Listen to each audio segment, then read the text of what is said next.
প্রতিটা বাড়ি বাড়ি, প্রতিটা গ্রামে গ্রামে, প্রতিটা বাপ মার উচিত নিজেদের বাচ্চাদের নিয়ে বসে বসে আল্লাহ নবী শিশু বেলার কথা বাচ্চাদেরকে ঘরে ঘরে শোনানো দরকার।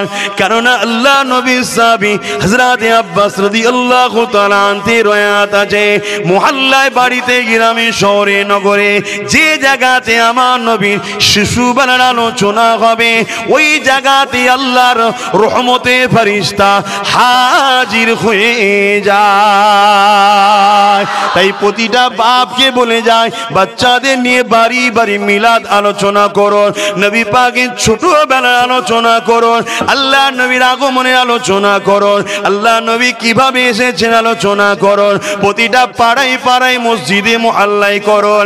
এই যুবকেরা, তরুণেরা, আল্লাহ নবীর আলোচনা যদি কোনো মসজিদে না হয় ওই মসজিদ আল্লাহর জন্য নয়, ওই মসজিদ লোক দেখাবার জন্য, দুনিয়াদারির জন্য ওই মসজিদ কোনো কাজে লাগবে না।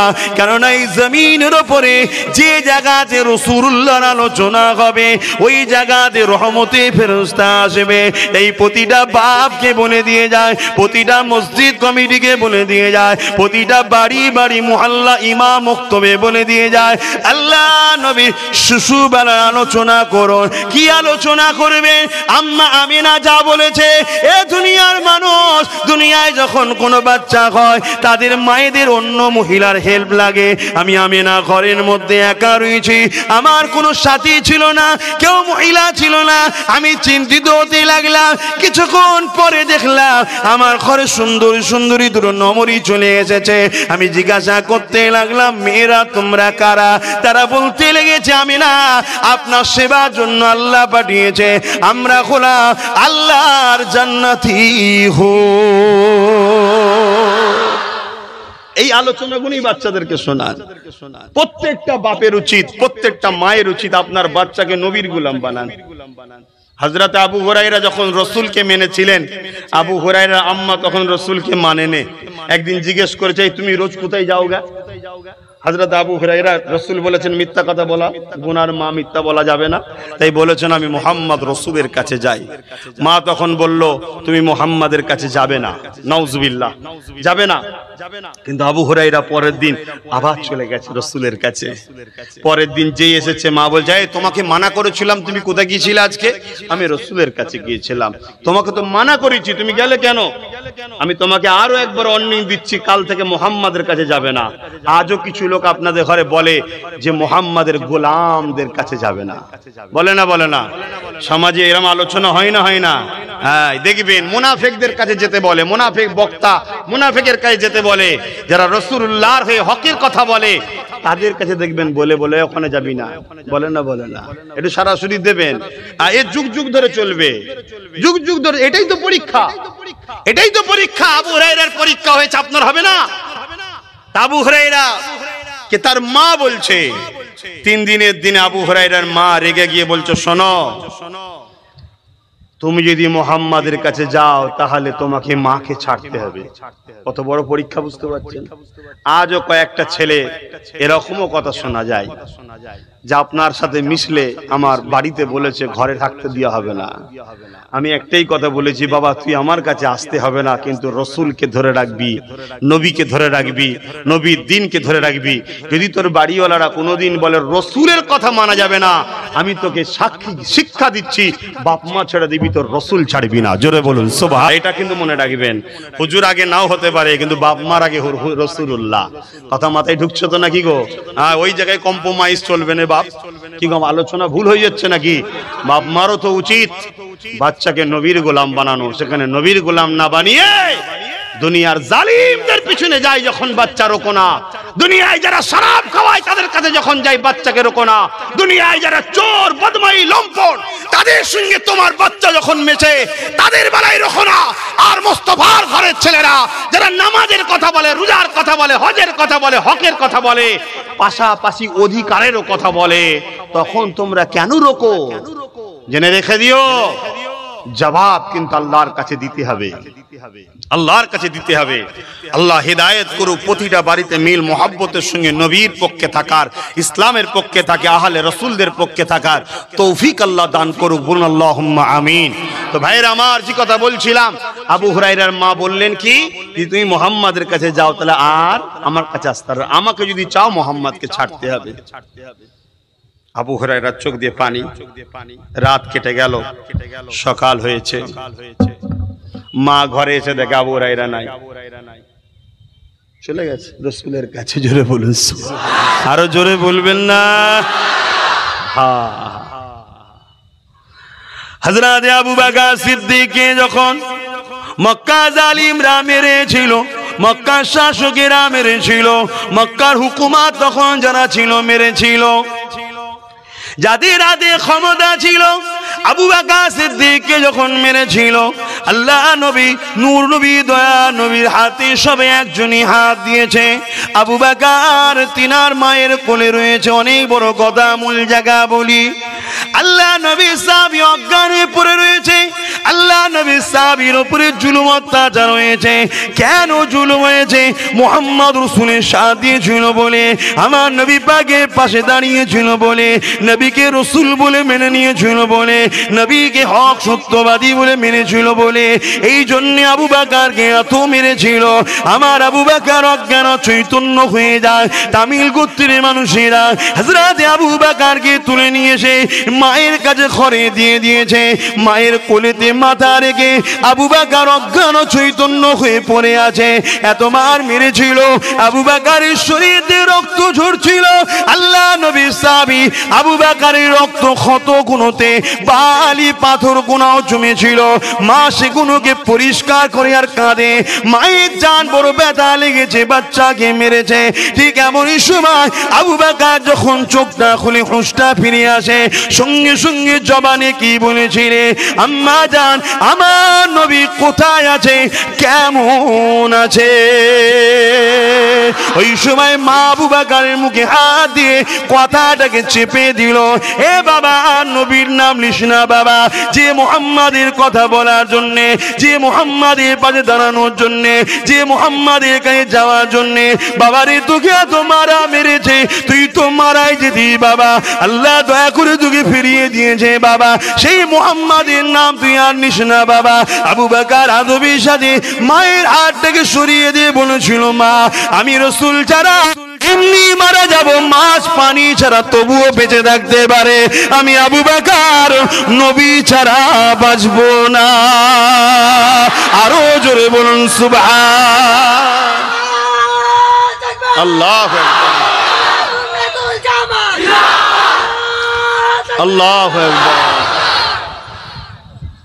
সেই আবু বকর সিদ্দিকের সাথে আমার রক্তের সম্পর্ক, আর রসুলের সাথে আমার খানদানি সম্পর্ক। খুব ভালো করে বুঝবেন, আমরা রক্তে সিদ্দিক আকবর, আহলে কুরাইশ, নবী বংশের আওলাদ। কথা বুঝে আসছে?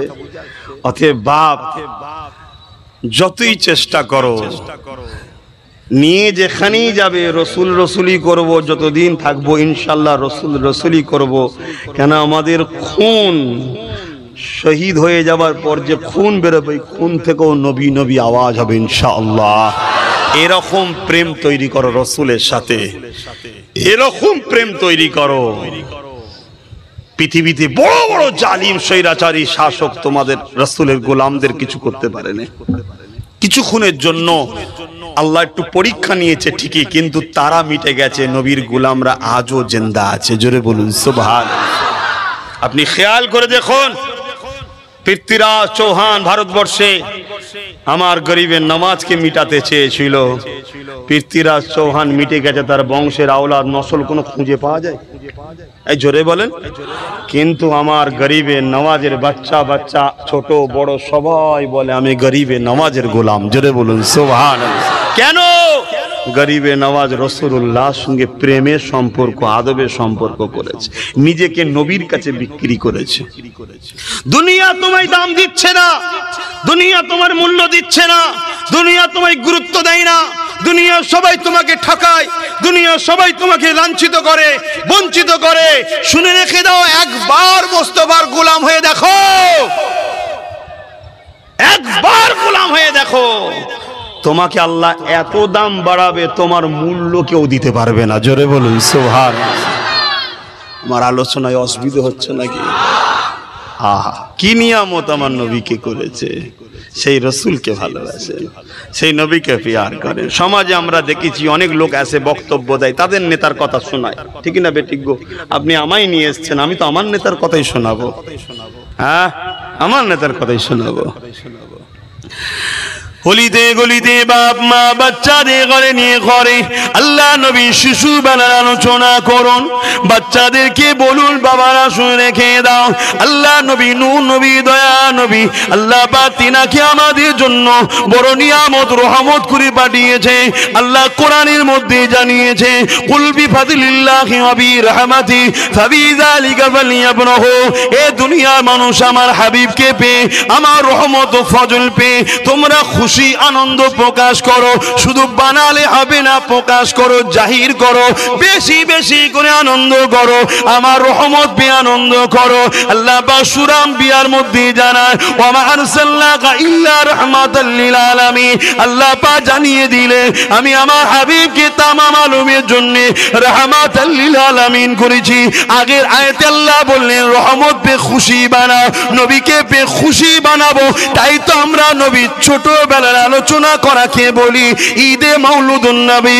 নবীর আগমনে আমরা খুশি খুশি। এই যুবকেরা তরুণেরা, আল্লাহ নবী আসাতে সবাই খুশি হয়েছিল, ইবলিস শয়তান খুশি হয়নি। কেন খুশি হয়নি জানেন? কেননা ইবলিস জেনে গেছে এমন একজন সরকার আসছে, এমন একজন হুকুমত আসছে, এমন একজন শাসক আসছে, তাম পৃথিবীর পরিমাণ গুনাহ করেও যদি তার কদমের কাছে দাঁড়িয়ে যদি বলে, ইয়া রাসূলুল্লাহ আমি গুনাহগার মুজরিম এসেছি, আপনি আমার জন্য একটু দরখাস্ত করে দিন। আল্লাহ কোরআনে জানাচ্ছে, হাবিব আপনার কাছে কেউ যদি অভিযোগ জানিয়ে আমার কাছে দরখাস্ত করে, আপনি তার জন্য যদি আমার কাছে একবার দরখাস্ত করে, আমি আল্লাহ তাকে বেগুনাহ বানিয়ে দেব। এ নওজওয়ানেরা, তাই ইবলিস খুশি নয়, ইবলিস আরো কারণে খুশি নয়। কারণ আমার নবী আসার আগ পর্যন্ত ইবলিস প্রথম আসমানে যেতে পারত, কাছাকাছি গিয়ে ফেরেশতারা কি আলোচনা করে ইবলিস সেগুলো শুনতো, এসে দুনিয়ায় তার মুরিদদের ঘরে বলতো। ইবলিসের মুরিদ বোঝেন না? কি গো, কি গো, ইবলিসের মুরিদ বোঝেন? হাত দেখে বলে দেয় তোর এই হবে, চোখ মুজে বলে দেয় তোর ওই হবে। শোনেন শোনেন, এই কথা বুঝছেন? ইবলিস এসে সব বলে দিত যে এই ঘটনা ঘটছে, তুই বল। আর বললি একটা বেশ কেমন চমৎকার জিনিস নয়, এই দেখো বলে দিল, খুব ভালো মানুষ, তাহলে খুব ভালো মানুষ, তাহলে না? ওলি চিনতে গেলে রাসূলের সুন্নাত দেখতে হয়, নবীর সুন্নতে আছে কিনা। ফজরের নামাজ কাজা করে ঘুমোই নাক ডেকে সে হাত দেখেও যদি বলে যে শয়তান, সে পীর সাহেব নয়। কথা বুঝে আসছে না? না, হ্যাঁ, 5 ওয়াক্ত নামাজে পাবন্দি আছে, নবীকে ভালোবাসে, নবীর উপরে দরুদ পড়ে, সালাম পড়ে, নবীর সুন্নতে চলে, মানুষকে দেখলে নরম কথা বলে, মানুষকে সম্মান করে, পিয়ার করে, আল্লাহর সৃষ্টি, বিপদে পড়লে সে মুসলমান হোক আর হিন্দু হোক, তার মনে দুঃখ হয় তাকে সাহায্য করে। এসব হচ্ছে ওলি আল্লাহদের বৈশিষ্ট্য। জোরে বলুন সুবহানাল্লাহ। কেন? এগুলো সব নবীর আদর্শ ছিল। শুনছেন তো? এগুলো সব নবীর আদর্শ। তা নবীর কাজের মধ্যে যাকে পাওয়া যাবে সেই হবে আল্লাহওয়ালা। আকাশে উড়ে গেলে আল্লাহওয়ালা হয় না। কথা শুনছেন না? শোনেন না? হ্যাঁ, আল্লাহর ওলিকেও কিছু কারামত আল্লাহ দেয়, ওটা আল্লাহ দেয় কারামত, কিন্তু উড়ছে ফাসেক, নামাজ নেই, রোজা নেই, হজ নেই, যাকাত নেই, মেয়েদের নিয়ে গাঠি পায়, বেশরিয়াতি কাজ করে, এমন শয়তান আছে না? নাই? কিছু মুসলমানদের মধ্যে এরকম বেরিয়েছে না? বেরোয়নি? এটা আমার কওমের জন্য, ধর্মের জন্য বড় দুঃখের কারণ। কথা বুঝে? এই সব একটা পলিসি, ইসলামকে মিটিয়ে দিবার একটা ষড়যন্ত্র। আপনারা কি এদের পাল্লায় পড়েন নাকি? খুব সাবধানে থাকবেন। যেখানে রাসূলের সুন্নাত আছে, আপনাদের জন্য সবথেকে সহজ পন্থা হলো মুর্শিদে আলা সাইয়্যিদনা আবু বকর সিদ্দিককে যেভাবে আপনাদের বাপ দাদু নানা নানি ধরে রেখেছে ওইভাবে ধরে রাখুন। সবথেকে সহজ রাস্তা, এদিক ওদিক করার দরকার নেই। আরো ভালো মানুষ আছে, আমি অস্বীকার করছি না, কিন্তু আপনারা আম মানুষ, সবথেকে সহজ রাস্তা এটা। কথা বুঝে আসছে? দরুদ শরীফ আল্লাহুম্মা। ওরে বাবা রে, পিছনে কি ঢুকেছে, কামড়াচ্ছে রে। দেখ না রে বাবা কি ঢুকে পড়েছে।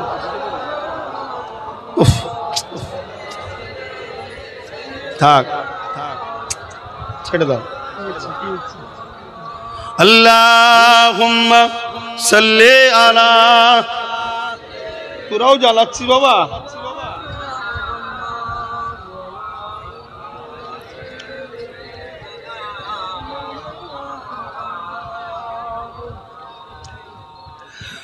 खुदा की अज़मतें क्या है, मोहम्मद मुस्तफा जाने,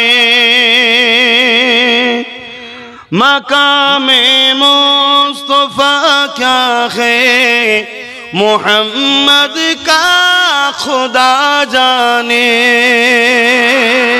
आरो जोरे बोलुन, আমার নবীর হাকিকাতে যে কি মাকাম, এটা আল্লাহ ছাড়া বেহতার কে জানে?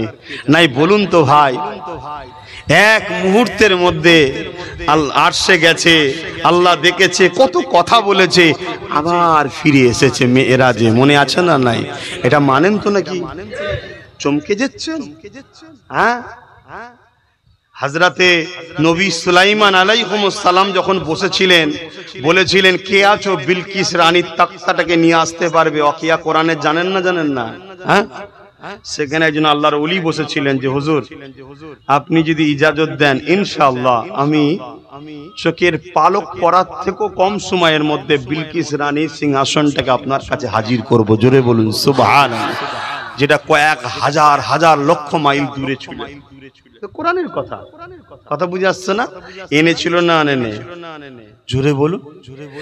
একটা তিনি কিন্তু নবী নয়, নবীর দরবারের একজন ওলি, আল্লাহ ওয়ালা, একজন আল্লাহ ওয়ালা ওলি।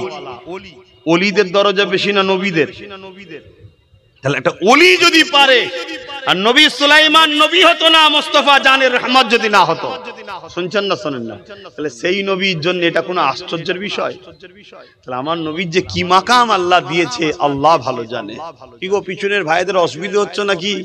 শুনছেন তো নাকি? না আলোচনায় অসুবিধা হচ্ছে? বাপ নিয়ে এসছেন ধরে ধারে একটা নবীর দরবারের কুকুরকে বা গোলামকে, আমি তো নবী নবী করবো, যত ঘেউ ঘেউ করবো নবী নবী বেরোবে, আর কিছু বেরোবে না। আর নেই কিছু বাপ, অন্য কিছু শুনবেন তো নাকি? না এখন অসুবিধা হচ্ছে? বলুন দোয়া কর দি তাহলে। পিছনের ভাইরা কি বলছেন? শুনবেন তো নাকি? একটু হাত তুলে বলুন শুনবেন তো নাকি? নারে তাকবীর, নারে তাকবীর। হ্যাঁ, বলতে জানি নবী, শুনতে জানি নবী। নবী নবী নবী করতে ভালো লাগে। আপনাদের ভালো লাগছে না? যে দিল ভালো লাগে নবীর কথা শুনে, নবীর মাকামের কথা, নবীর প্রেমের কথা, নবীর সম্মানের কথা শুনে যে দিল খুশি হয়, ও দিলে জানতে হবে ক্যান্সারের ব্যাধি নেই, ও দিলে ঈমান আছে। জোরে বলুন সুবহানাল্লাহ। আর যে দিলে নবীর কথা শুনে কষ্ট হয়, জানতে বলতে হয়ে গেছে, ঈমান ধরে গেছে, ওকে উচিত কলেমা রদ্দ কবুর পরে নতুন করে তওবা করে ফিরে আসা। তবে আল্লাহ সবাইকে সুযোগ দেয়, গুস্তাখের রাসূলদের ঘরে আল্লাহ সুযোগ দেয়নি পরিবর্তন হবার। অতএব পরিবর্তন হন আমার ভাইরা, নিজের লাইফ স্টাইলটাই রাসূলের সুন্নাত অনুযায়ী কাটান। নবী নামাজ পড়তে ভালোবাসতেন, নামাজ পড়ুন। রোজা রাখুন, নবী দাড়ি রাখতেন, মাথায় টুপি দিতেন, জুব্বা পরতেন। নবী গরিবদের ভালোবাসতেন, মা বাপকে ভালোবাসা শিখিয়েছেন। এগুলো সব করুন। নবী খবরদার, নবী কখনো গরিবদের ঝেড়ে নেয় না, নবী কারো সঙ্গে জুলুম করে না, নবী কারো হক মেরে লাইনে, নবী বেইনসাফি করেনি। আপনারা করবেন না, শুনছেন তো? এই আদর্শ তৈরি করুন।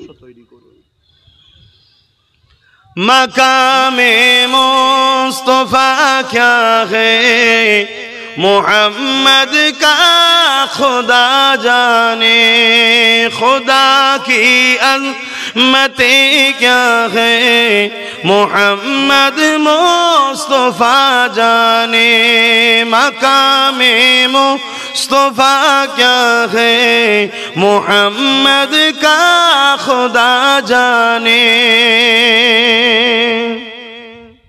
सदा करना थी मेरे बस, मैंने तो सदा कर दी, सदा करना थी मेरे बस, मैंने तो सदा कर दी, ओ क्या देंगे मैं क्या लूँगा, ओ क्या देंगे मैं क्या लूँगा, सखी जाने गदा जाने, खुदा की अज़मतें क्या है मोहम्मद मुस्तफा जाने।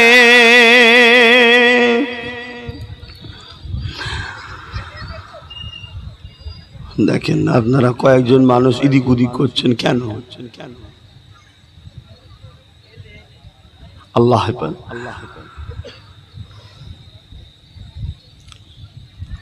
मकामे मुस्तफा क्या है मोहम्मद का खुदा जाने, कहा जिब्रील ने सिदरा तलक मेरी रसाई थी, कहा जिब्रील ने सिदरा तलक मेरी रसाई थी, है आसे कितनी मंजिल आगे, है आसे कितनी मंजिल आगे, नबी जाने खुदा जाने।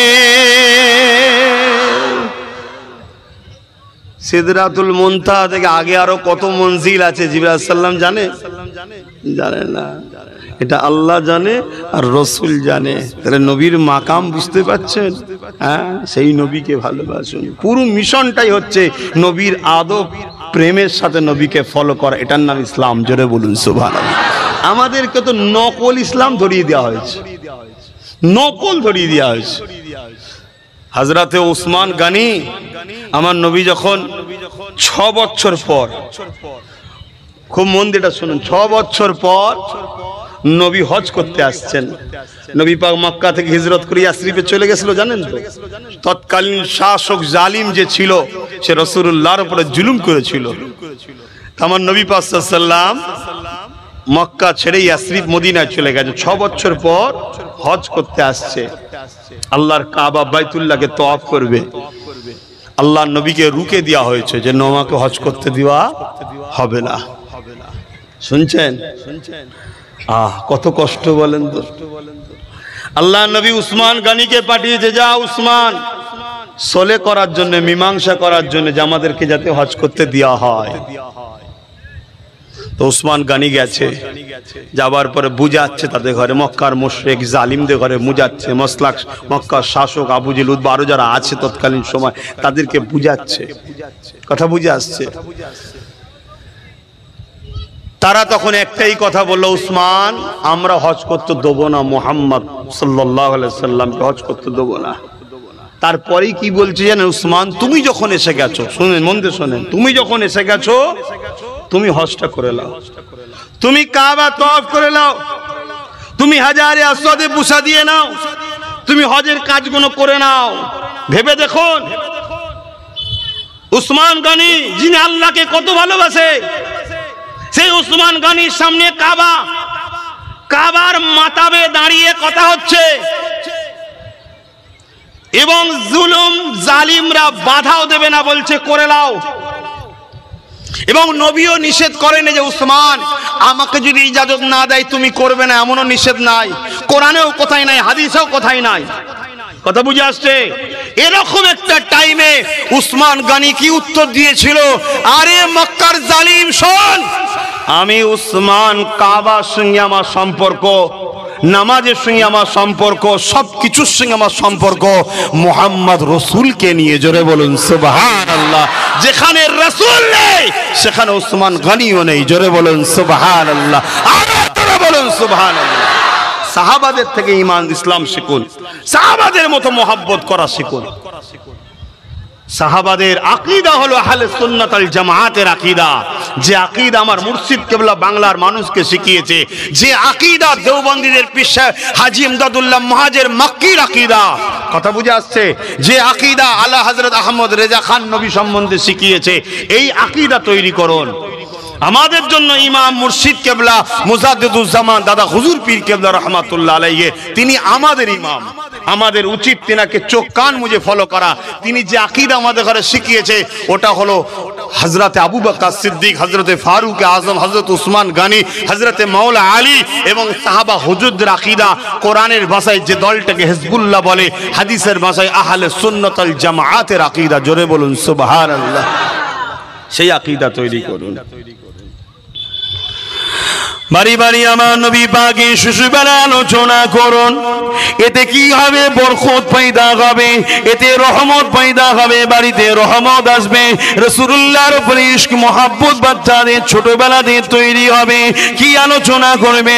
আম্মা আমিনা যেগুলো বলেছে, হযরতে দুদুবা হালিমা যেগুলো বলেছে, যেগুলো তারিখে হাদিস থেকে এসেছে, অনেক আলোচনা শুনেছে।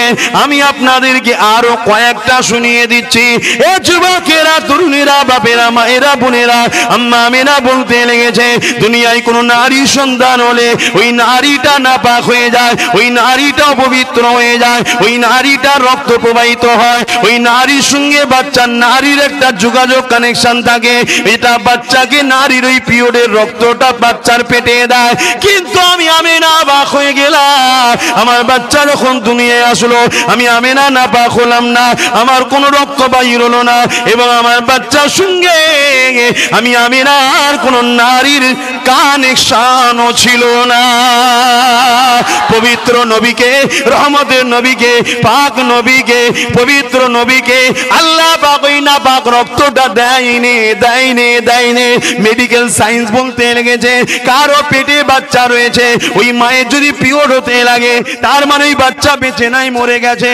কিন্তু আম্মা আমিনা বলে, আমার প্রতি মাসে মাসে মাসে মাসে হয়ে যায়, কিন্তু আমার বাচ্চা রয়েছে, আমি অবাক হয়ে যায়। এ আম্মা আমিনা, এটা অন্য কেউ নয়, এটা আল্লাহর দোস্ত রয়েছে।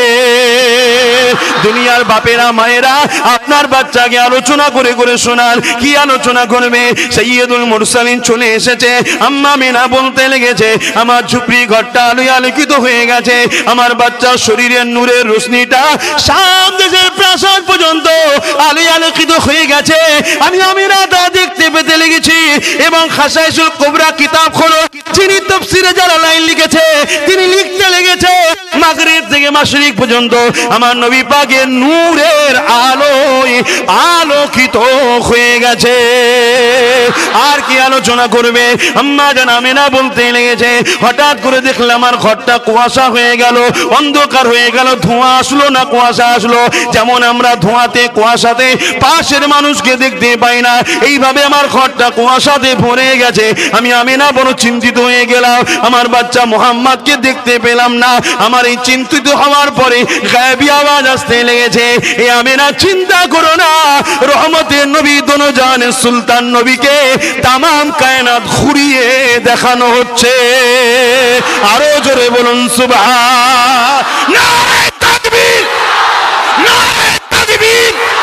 সরকার কি আমদ, सरकार की आमद, हुजूर की आमद, नूर की आमद, हाबिब की आमद, आका की आमद, दाता की आमद, दाता की आमद। আমার সাথে সবাই বলুন লব্বাইক ইয়া রাসূলুল্লাহ।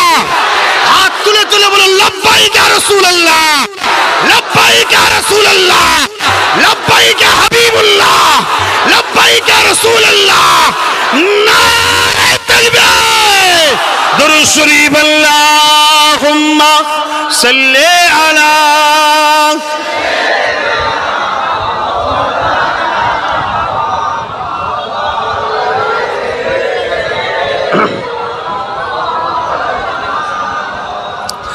एक मैं ही नहीं उन पर कुर्बान जमाना है। শুধু আমি একা দিবানা নয়, সবাই দিবানা, ঠিক না বে ঠিক? এ পাহাড়, এ আসমান, এ গাছ, এ তরুলতা সব রাসূলুল্লাহ দিবানা, ঠিক না বে ঠিক? एक मैं ही नहीं उन पर कुर्बान जमाना है, एक मैं ही नहीं उन पर कुर्बान जमाना है, एक मैं ही नहीं उन पर कुर्बान जमाना है, रब दो आलम का महबूब यगाना है, जो रब दो आलम का महबूब यगाना है।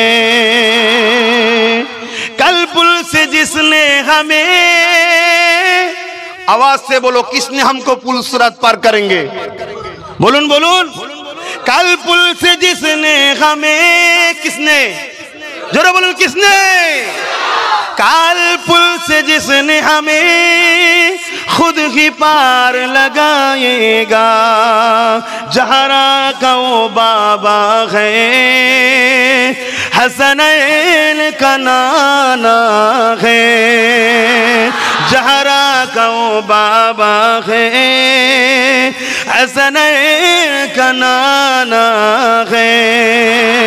एक मैं ही नहीं उन पर कुर्बान ज़माना है। आओ दरे जहरा पर फैली हुई दामन, आओ दरे जहरा पर फैली हुई दामन, ये नस्ल करीमी की,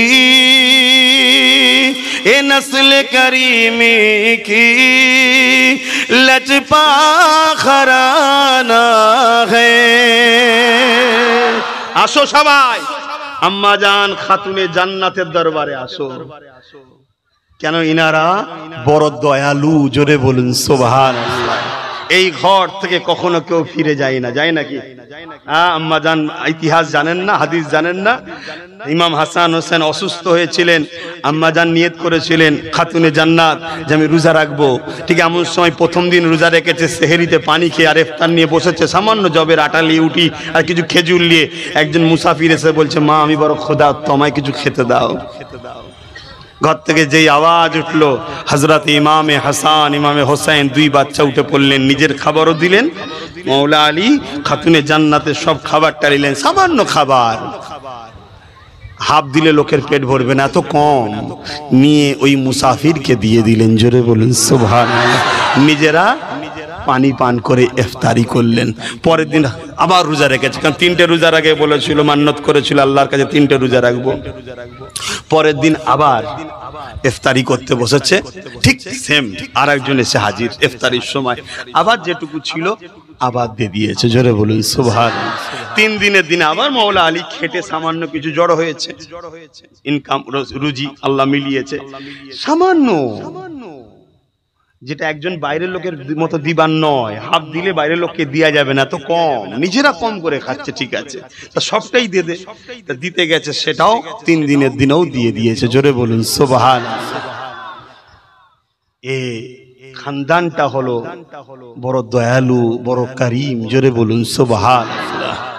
সেই নবীকে সবাই ভালোবাসে, শুধু মানুষের মধ্যে কিছু মানুষ, কতটা কিছু, শিক্ষার অভাবে হোক, লোভে পড়ে হোক, বা নসিব খারাপ হোক, রাসূলকে চিনতে পারলো না, নবীকে মহব্বত করলো না।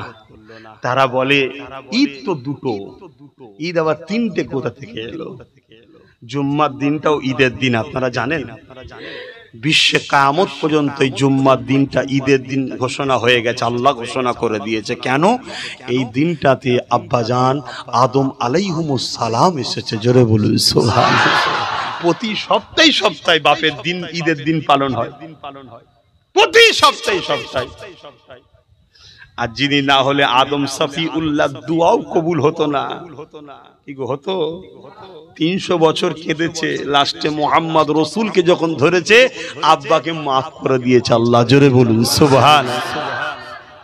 যিনি জিনার উপরে দরুদ পড়াতে আব্বা আম্মার নেকা হয়েছে, জানেন না? 11 বার, ইখতিলাফ আছে, 11 বার দরুদ শরীফ পড়েছিলেন আম্মা। দেনমোহরের জন্য আব্বা আদম আলাইহিস সালাম 11 বার দরুদ পড়েছিলেন। জোরে বলুন সুবহানাল্লাহ। সেই বাপের ছেলেরা কি গো নবীর উপর দরুদ পড়বে না? বাপের রাস্তায় থাকো। বাপ আদম আলাইহিস সালাম নবীকে দিবানা হয়ে ভালোবাসতেন, দিবানা হয়ে ভালোবাসতেন। ছেলে শিশকে বলেছিল, বাবা কখনো যদি আটকে যায় মুস্তাফা জানে রহমতের ওসিলা ধরবি, বাপ সব বেড়া পার হয়ে যাবে। জোরে বলুন সুবহানাল্লাহ। আমিও সেই আদমের সন্তান বলে যাচ্ছি, যখন কোনো দুঃখ কষ্ট নেমে যাবে, কোন দিক দিয়ে সমাধান খুঁজে পাচ্ছে না, তখন মদিনা ইয়াদ করে দরুদ শরীফ পড়বেন। জোরে বলুন সুবহানাল্লাহ। আল্লাহ ঠিক দেখবেন, গাঁট খুলে রাস্তা বার করে দেবে ইনশাআল্লাহ। কথা বুঝে আসছে? কষ্ট হচ্ছে আপনাদের, বুঝতে পারছি। কষ্ট আপনাদের না হলে আমারও তো যাবার সময় এসছে। আহা, আমরা নবীর উম্মত, আমাদের একটু ভালো হন, একটু রসুলকে মহব্বত করে রসুলের সুন্নাত অনুযায়ী চলুন। মহব্বত তো করি, বলি, শুধু মুখে বললে হবে না। তার যে মিশন, তিনার যে রাস্তা, তিনি যেটা পছন্দ করে সেটা করুন। কিছু কিছু ছেলে চুলের ফ্যাশন করে, কেন রে বাবা এই চুল কেটেছিস, কেন এই চুল কেটেছিস? বলে আমি যাকে পছন্দ করি, সে খেলোয়াড় হোক বা গায়ক হোক বা আরো যারা আছে দুনিয়ার লোককে ঢপ দিয়ে পয়সা ইনকাম করে, বুঝতে পারছেন না, নাম বলছি না, তাকে ফলো করি, তাই তার মতো করি। আরে যে রাসূলুল্লাহকে ফলো করবে সে তো রাসূলের সুন্নতি লেবাস পরবে, নবীর স্টাইলে সে জীবন যাপন করবে। কথা বুঝে আসছে? কমসে কম মেন জায়গাগুলো, সংসারটা রাসূল যেভাবে করেছে ওইভাবে করুন, ব্যবসা বাণিজ্যটা রাসূল যেভাবে করেছে সেভাবে করুন, যারা রাজনীতি করছেন রাসূল যেভাবে করেছেন সেভাবে করুন। মানুষকে লুটবেন না, কাউকে ধোঁকা দেবেন না, কারোর উপর অত্যাচার করবেন না। রাসূল মানুষের সেবা করেছে, মানুষকে অধিকার দিয়েছে, সেগুলোকে দেবেন। খবরদার, আল্লাহ যদি সাহায্য করে রাস্তা থেকে পথ ভুলে যাবেন না, লুটতে শুরু করে দেবেন না, তাহলে খোদার গজব আসবে। আর যদি নায়ের পক্ষে থাকে আল্লাহর আরশের ছায়া পেয়ে যাবেন। জোরে বলুন সুবহানাল্লাহ। নিজেকে নবীকে মডেল করুন সর্বদিক দিয়ে, অন্য কেউ লিডার নয়। জিন্দেগিতে একটাই মাকসাদ করুন, আমি যা কিছু করব আমিনার লালকে ফলো করে করব, কেন উনি আমাদের একমাত্র লিডার। আমার কথা একমত তো নাকি? এগুলোকে মন মাথায় রাখবেন। একভাবে রসুলকে ভালোবাসেন, নবীকে পিয়ার করেন, যারা ভালোবেসেছে তাদের দিকে শিক্ষা নেয়। আমি আরো একটু আম্মা আমিনার কথা বলে যাব, আমি আর একটু হযরতে দুদমা হালিমার কথা বলে যাব। এ যুবকেরা, তরুণীরা, বাপেরা, হযরতে দুদমা হালিমা বলে, আমার ওই সময়তে দেখা যায় আমি বড় গরীব ছিলাম, আমার বাড়ির কুয়াতে পানি ছিল না। আমি যখন বাচ্চা মুহাম্মদকে নিয়ে আমার ঘরে পৌঁছালাম, আমিও দেখতে পেলাম আমার কুয়াতে পানি কানা পরিমাণ ভরপুর রয়েছে। এ যুবকেরা, তরুণেরা, বাপেরা, আমার আল্লাহ পাক জীবনের রসুলকে দুনিয়ায় পাঠিয়েছে। আমরা অনেকে বেটা হলে মিষ্টি বিতরণ করি, অনেকে সন্তান হলে খানা করে লোককে খাওয়ায়, আর আমার আল্লাহ রসুলকে যে বছরে পাঠিয়েছে নবীর মৌলুদের বছরে, আমার আল্লাহ কি করেছে শুনবেন না? আমার আল্লাহ ওই বছরে পুরো আরবে প্রতিটা মেয়ের গর্ভে যাদের সন্তান ছিল প্রতিটা বাড়িতে পুত্র সন্তান দিয়ে দিয়েছে। আরো জোরে বলুন সুবহান। একটা আল্লাহ, একটা কারো মহিলা সন্তান ওই মাস বছরে হয় না, সব পুত্র সন্তান বেটেছে আল্লাহ প্রত্যেক বাড়ি বাড়ি। কথা বুঝছেন? তাহলে চিন্তা করুন আমার রসুলকে আল্লাহ কত ভালোবাসে, যে আমার হাবিব যাচ্ছে, আমার হাবিব যাচ্ছে, প্রত্যেক বাড়ির খাতুনের ঘরে একটা করে পুত্র সন্তান দেবো। কথা বুঝে আসছে? তখনকার মানুষ পুত্র সন্তানকে পেয়ে অনেক খুশি হতো, এই খুশি হওয়ার জন্য আল্লাহ দিয়েছিলেন। বলুন সুবহানাল্লাহ। আমরা সেই নবীর উম্মত, আমরা আমার রসুলের মাউলুদ বানাবো, ছোটবেলার কথা আলোচনা করব। এ নওজওয়ানেরা, এ নবী পাকের প্রেমিকেরা, আল্লাহ নবী, নবী দা নবী রহমতে নবী আমাদেরকে ইনসাফ করা শিখাচ্ছে। কেমন করে শিখাচ্ছে দেখেন। হযরতে দুদমা হালিমা বলে, আমার একটা আশ্চর্য জিনিস দেখে আমি হালিমা বুঝতে পেরে গেছি এই বাচ্চারই জন্য আমার এই ঘটনা কোনো ঘটছে। যেমন আমার বাড়িতে কিছু গৃহপালিত পশু ছিল, এমন করে মরুভূমি এলাকা চারণ ভূমি ছিল না, তাই তাদেরকে আমি ফ্রিতে কোনো ঘাস খাইয়ে শক্তিশালী করতে পারি না। আর আমি হালিমা বড় গরিব ছিলাম, আমি এক্সট্রা কিছু খরিদ করে তাদেরকে খাওয়াবো, পশুগুলোকে খাওয়াবো, আমি গরিব হওয়ার জন্য খাওয়াতে পারি না। কিন্তু আমি হালিমা যখন মক্কায় গেলাম, আমার পুটনিগুলো, আমার ঘরের গৃহপালিত পশুগুলো তারা দুর্বল ছিল, পাটে দুধও ছিল না। কিন্তু আমি যখন আমিনার বেটা মুহাম্মদকে নিয়ে যখন আমার ঘরে পৌঁছালাম, আমি হালিমা দেখতে পেলাম আমার গৃহপালিত পশুগুলো সব পাটগুলো মোটা তাজা হয়ে দুধে পরিপূর্ণ হয়ে আছে। আমি হালিমা বুঝতে পেরেছি এখন এই বাচ্চার কারিশমা এই বাচ্চার জন্য হতে লেগেছে। আমি হালিমা বাচ্চাটাকে বড় মহব্বত করতে লেগেছি, আমি বাচ্চাটাকে বড় ভালোবাসতে লেগেছি, বাচ্চাটাকে বড় আদর পাহারা দিয়ে রাখতে লেগেছি। আমি হালিমা আমার ডান দিকের স্তনটা মুহাম্মদকে পান করা দাও, আর বাঁ দিকের স্তনটা আমার নিজের বাচ্চাকে পান করা দাও। অর্থাৎ আমার রাসূলুল্লাহ দুধ ভাই পান করতো, বাঁ দিকের স্তনটা। একদিন আমি হালিমা বেখিয়ালে অসতর্কে মুহাম্মদকে বাঁ দিকের স্তনটা যখন পান করাতে লাগলাম, আমি অবাক হয়ে গেলাম। আমার বাচ্চা মুহাম্মদ পান করতে চাই না, মুখটাকে ঘুরিয়ে নিতে লেগেছে। আমি কোলটাকে ঘুরিয়ে নিয়ে ডান দিকের স্তন যখনই দিলাম, আমার বাচ্চা মুহাম্মদ পান করতে লাগলাম। আমার মধ্যে কৌতূহল জাগলো, কি ব্যাপার? আমি বাঁ দিকেরটা দিলাম, বাচ্চা পান করছিল না, ডান দিকেরটা দিবা শেষে পান করতে লেগেছে। এই কৌতূহলের রাজ প্রকাশ করার জন্য আমি হালিমা ইচ্ছা করে আমার বাঁ দিকেরটা দিলাম, বাচ্চা কিন্তু মুখ ঘুরিয়ে নিল, মুহাম্মদ পান করতে চাইনি। আবার ডান দিকেরটা দিলাম, আবার পান করতে লেগেছে, আবার বাঁ দিকেরটা দিলাম, পান করতে চাই না। এইভাবে বারবার বারবার যখন করলো, আমি অবাক হয়ে গেলাম। এইটুখানি বাচ্চা তার ভাইয়ের হক মারতে চাই না। আরো জোরে বলুন সুবহান। হালিমা তখন জানতো না ইনি মোহাম্মদ রসুল। আমাদেরকে রসুল মেসেজ দিচ্ছে, তোমরা যদি আমার গোলাম হও, আমার গোলামরা কখনো হক মারবে না, আমার গোলামরা কখনো এতিমকে কাঁদাবে না, আমার গোলামরা কখনো দুনিয়ায় শয়তানের তাবেদারি করবে না, আমার গোলামরা কখনো মা বাপকে কষ্ট দেবে না, আমার প্রেমিকরা কখনো এতিমদের মালকে ভক্ষণ করবে না, আমার প্রেমিকরা কখনো ইচ্ছা করে নামাজ কাজা করবে না, আমার প্রেমিক যারা হবে তারা ইনসাফ পরায়ণ হবে, তারা ন্যায় পরায়ণ হবে, তারা মা বাপকে ভালোবাসবে, তারা এতিমদের অধিকার দেবে, তারা বড়দেরকে সম্মান করবে, ছোটদেরকে স্নেহ করবে। দুনিয়ার সমাজে অত্যাচার অন্যায় দেখলে তাদের বিরুদ্ধে গর্জে উঠবে। জীবনের শেষ নিঃশ্বাস পর্যন্ত আমার প্রেমিকরা অন্যায়ের বিরুদ্ধে লড়াই করে পৃথিবীতে শান্তি প্রতিষ্ঠিত করবে। জোরে বলুন সুবহানাল্লাহ, আরো জোরে বলুন সুবহানাল্লাহ। এটা আমার প্রেমিকদের কাজ। তাহলে বলুন, রাসূলের প্রেমিক হয়েছেন না হবার চেষ্টা করছেন? চেষ্টা করুন, চেষ্টা করুন, চেষ্টা করুন। আর যেদিন হয়ে যাবেন সেদিন কামিয়াবি হবেন। আলে রসুল তো অনেক বড় ব্যাপার। নবীর গোলাম যদি হতে পারো, নবীর গোলাম যখন মরাকে যে বলো, মরাও তখন উঠে বসে পড়ে। জোরে বলুন সুবহানাল্লাহ। গল্প বললাম, গল্প বললাম। গৌসুল আজম বড় পীর সাহেব হুজুরের ইতিহাস জানো না? গৌসুল আজম বড় পীর সাহেব হুজুরের জীবনী পড়ুনি? এক ইহুদি ধর্মের ঈসা সাল্লামকে মাননেওয়ালা খ্রিস্টান ধর্মের এক ব্যক্তি গৌস পাকের সঙ্গে তর্ক লেগে গেছে যে আমাদের ঈসা বড়, বড় বলেই তো পড়ে আছে, বড় বলেই ও পড়ে আছে। ঈসা নবীর এই কথা, ঈসা নবীর মাননেওয়ালা দাবিদার, সে তো মানে না। মানি তো আমরা, ঈসা নবীকে মানি, কারা? আমরা মানি, ঠিক না বেঠিক? যদি মানতো তাহলে ঈসা নবী বলেছিল আমার পরে আহমদ সাল্লাল্লাহু আলাইহি ওয়াসাল্লাম আসবে, তোমরা তাকে মেনে নেবে। জোরে বলুন সুবহানাল্লাহ। আমার নবীর ছোটবেলার আলোচনার বা আশার ঘটনা ঈসা নবীও মিলাদ করেছে। জোরে বলুন সুবহানাল্লাহ। তো ভাইরা আমার, তখন গৌস পাক বলছে, শোন, আমাদের নবী ঈসা নবীর থেকে অনেক সম্মান, ওয়েটে ভারী, তাই নিচুই আছে। বলুন সুবহানাল্লাহ। আমার নবীর সঙ্গে সব নবীর তুলনা চলে, অন্য কোন নবীর সঙ্গে কোন নবীর তুলনা করা বিয়াদবি।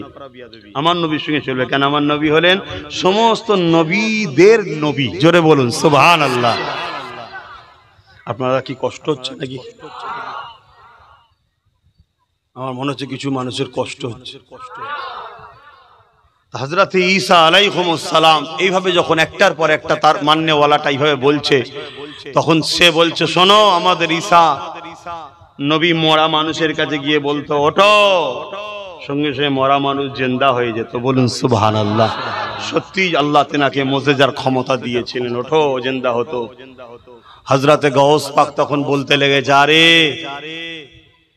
আমার নবী তো অনেক দূরের কথা, নবীর এই গোলাম যদি কোনো কবরস্থানে যে বলে ওঠ, সঙ্গে সঙ্গে উঠে পড়বে। জোরে বলুন সুবহান। মানে এটা জোশে জালালে বলে ফেলে, জোশে মহব্বতে আবেগ প্রেম বলে না, বলে ফেলেছে। তো সে বলছে চলো, প্রায় 500-600 বছর আগেকার এটা কবরের ধারে লিয়ে গেছে। নিজে বলছে তোলো, কবরবাসীকে যে ডাক দিচ্ছে, কবরবাসী আমি আব্দুল কাদের ডাকছি, এক্ষুনি কবর থেকে তুমি ওঠো। আল্লাহর হুকুম দেখুন, আল্লাহ সাইয়ুন কাদির, ক্ষমতার মালিককে আল্লাহ, নবীর গোলামকে আল্লাহ বেইজ্জতি করবে না। কবর ফেটেছে, উঠে সালাম দিতে লেগেছে। জোরে বলুন সুবহানাল্লাহ। আরো জোরে বলবেন না সুবহানাল্লাহ? নারী দিবে। আরেকটা ছোট্ট কথা বলি গাউস পাকের, এসছে বলে দি কেন? গাউস পাক হচ্ছে আমার নবীর গাছের ফল। জোরে বলুন সুবহানাল্লাহ। ফল যদি এত দামি হয়, গাছটা তাহলে কত দামি? কি হযরতে গাউসুল আজম পিরানে পীর দস্তগীর মাহবুবে সুবহানি কুতুবে রব্বানি হযরতে আব্দুল কাদের জিলানী আল বাগদাদি, তিনি আল হাসানি আল হোসাইনি, দুদিকে তিনার সম্মানাবাদ। তিনি একদিকে হযরত হাসানের সঙ্গে সম্পর্ক, আর একদিকে হযরত হোসাইন হুজুর, হযরত মাওলা আলী হুজুরের রক্তের সন্তান তিনি। জোরে বলুন সুবহানাল্লাহ। আমরা যেমন হযরত আবু বকর সিদ্দিকীর রক্ত, উনি হযরত আলী হুজুরের রক্তের ছেলে। জোরে বলুন সুবহানাল্লাহ। তো ভাইরা আমার, তো উনি ওনার কাছে একজন মা তার বাচ্চাকে শিক্ষার জন্য দিয়ে গেছে। আমার পীর সাহেবদের কাছে অনেকে দেয়, ওলিদের কাছে অনেকে দেয় ইলমে মারিফাতের, এবং উনি শুধু ইলমে মারিফাত না, উনি সেই কালে সর্ববড় ফকি ছিলেন, সবচেয়ে বড় মুহাদ্দিস ছিলেন, সবচেয়ে বড় মুফাসসির ছিলেন, সব দিক দিয়ে পৃথিবীর সবথেকে ওয়ান ছিলেন। জোরে বলুন সুবহানাল্লাহ। উনি শুধু যে পীর সাহেব ছিলেন, ফকির সাহেব ছিলেন তা নয়, ওই সময়ের তামাম পৃথিবীর সবথেকে বড় আলেম ছিলেন তিনি। জোরে বলুন সুবহানাল্লাহ। তো ওনার কাছে দিয়ে গেছে। তো অনেকদিন পরে মা দেখতে এসছে ছেলে কেমন আছে, এসে দেখছে ছেলে সেদ্ধ করা ডুমুর খাচ্ছে, সেদ্ধ করা খাবার খাচ্ছে, খাবার খাবার মতো নয়। ছেলে দুর্বল হয়ে গেছে, রুগা হয়ে গেছে। শুনছেন? দেখে তো এমনি মায়ের মাথা খারাপ হয়ে গেছে। মায়ের অন্তর তো ছেলেকে ভালোবাসে। তো গাউস পাকের সঙ্গে দেখা করে বলবে, হুজুর কি ব্যাপার? তো গাউসুল আজমের কাছে গেছে, পর্দা অবস্থায় আদবের সাথে গেছে। যাবার পরে দেখছে গাউস পাক কি করছেন, মুরগি খাচ্ছে। তাহলে মিজাজটা আরো চড়বে না চড়বে না? মায়ের তো মিজাজ আরো গরম। হুজুর এই কি ইনসাফ, আপনি খাচ্ছেন মুরগি আর আমার বাচ্চা খাচ্ছে সেদ্ধ, ছেলেটা রুগা পাতলা হয়ে গেল। গাউস পাক কোনো কথা বলেন, খেয়ে যাচ্ছে। খাওয়া হয়ে গেল, হাড়টা জুড়লো দূরে, সব হাড়গুলোকে জড়ো করলেন, করে বলছে আল্লাহর হুকুমে যেমন ছিলিস তেমন হয়ে যা। আল্লাহর অশেষ ক্ষমতা আবার মুরগি হয়ে গেল। জোরে বলুন সুবহানাল্লাহ। ক্ষমতা কার? এই জায়গাটা ঠিক রাখবেন, এই জায়গাটা ঠিক রাখলেই সব ঠিক। ক্ষমতা আল্লাহর, কিন্তু আমি বললে হয়নি, গাউস পাক বললে হয়েছে। কেন? গাউস পাক আল্লাহর হয়েছে, আমি হতে পারিনি তাই। কথা বুঝে আসছে? ঝগড়া শেষ। তো ভাইরা আমার, তখন গাউস পাক বললেন, শোনো মা, যেদিন তোমার বাচ্চা এরকম হবে সেদিন মুরগি খাবে, তার আগে পর্যন্ত না। তখন মা বুঝতে পেরে গেছে ঠিক জায়গাতেই বাচ্চা আছে। জোরে বলুন সুবহানাল্লাহ। তো ভাই আর নয়, পুরো ভর্তি হয়ে যাচ্ছে। কথা বুঝে আসছে? তারপরে এক একটা আবার এমন কোয়ালিটির আছে, আল্লাহরই সৃষ্টি। কোনটা ঝেড়ে দিয়েছি মনে হচ্ছে, আর ছোঁয়ার মতো উপায় নেই।